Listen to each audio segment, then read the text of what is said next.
Hi everybody, this lecture is about proteins. And this picture here is of all the musculature of the kind of abdomen area of a cadaver. And muscles are definitely made out of protein. So high protein sources are muscles from other animals, like when you eat chicken or when you eat beef.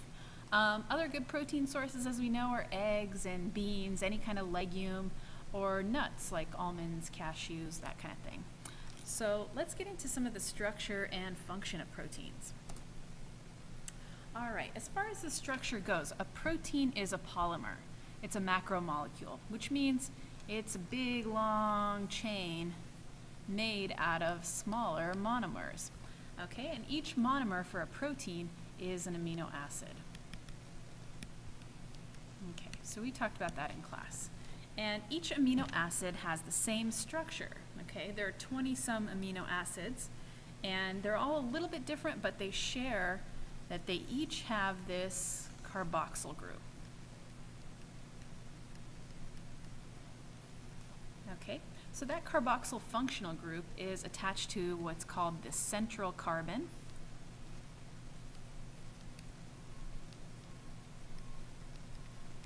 Which is always connected to a hydrogen, and we have what's called the amino group. So the amino functional group. So that amino functional group basically gives it its name. The carboxyl as well. Anywhere you see a carboxyl group, that's a carboxylic acid, so it's an amino acid. Now this area right here is called the R group. There is no element R that's attached there.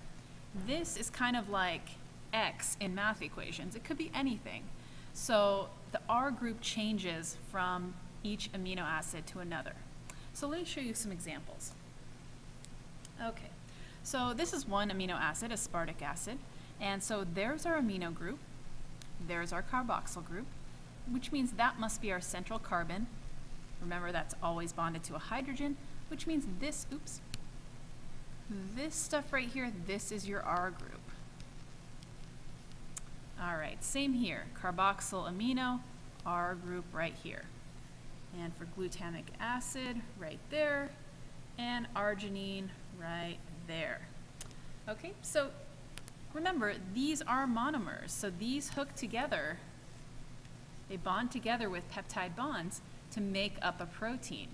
And so depending on how these are arranged together, each protein is going to have a different function. All right, so let's talk about how those bond together to make a peptide bond. Now you should be able to draw this out if you were asked on an essay. So you don't have to remember what the R group is, but you can just go ahead and write R. But you should be able to draw out the rest of a structure of an amino acid. And as they link together, you see that the carboxyl group is going to link to the amino group. All right? And just like in the glycosidic linkage, water is going to come off. It's a dehydration reaction, and you're going to see the link there. Another common way they ask about amino acids and peptide bonds is they might show you this picture, just this part right here, and ask you where that peptide bond is. Which one of those bonds is the peptide bond? So you always want to remember the amino group is linking to the carboxyl group. So it's kind of going to have this pattern, CCN, CC with the next N. So right between the carbon and nitrogen there, that's the peptide bond. That's where they link up. Because remember, that's where the carboxyl and the rest of that amino group came off. Okay? And so that right there is the peptide bond, and we're going to make a dipeptide here. When you add on more, you get a polypeptide. Enough polypeptides bond together, you actually would get your functional protein. All right, and as far as the way proteins are used in the body, now, the #1 place that our proteins that we eat get used is to make enzymes. Remember, enzymes are catalysts, which means they start up chemical reactions that wouldn't otherwise happen. So they control, we'll say, they control chemical reactions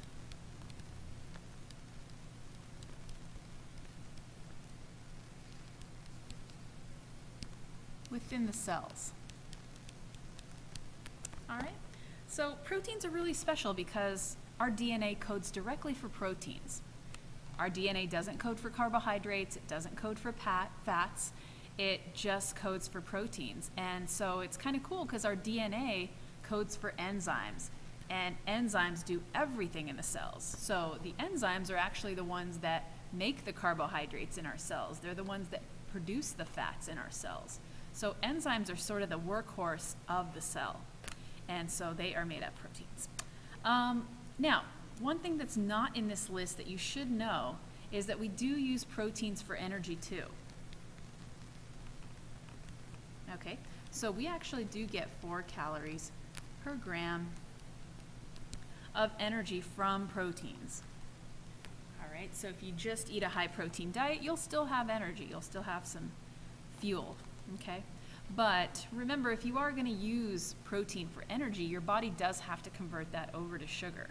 So you'll take basically all the amino acids, convert them into sugar, and your mitochondria will be able to use that for energy. Okay, so another use of proteins, there is what's called the cytoskeleton. So in every cell, if you didn't have a little cellular skeleton in there, your cells would all be flat. So your cytoskeleton is made out of these fibrous proteins that sort of hold your cell together and prevent it from just flattening out like a pancake. Other uses for proteins that are really common, muscles, hair, nails are made out of protein, we all know that. And cell recognition, remember how we talked about carbohydrates help mark the cells. And so there are proteins that sort of lie on the cell surface. And they have little carbohydrate chains that stick up. These are called glycoproteins.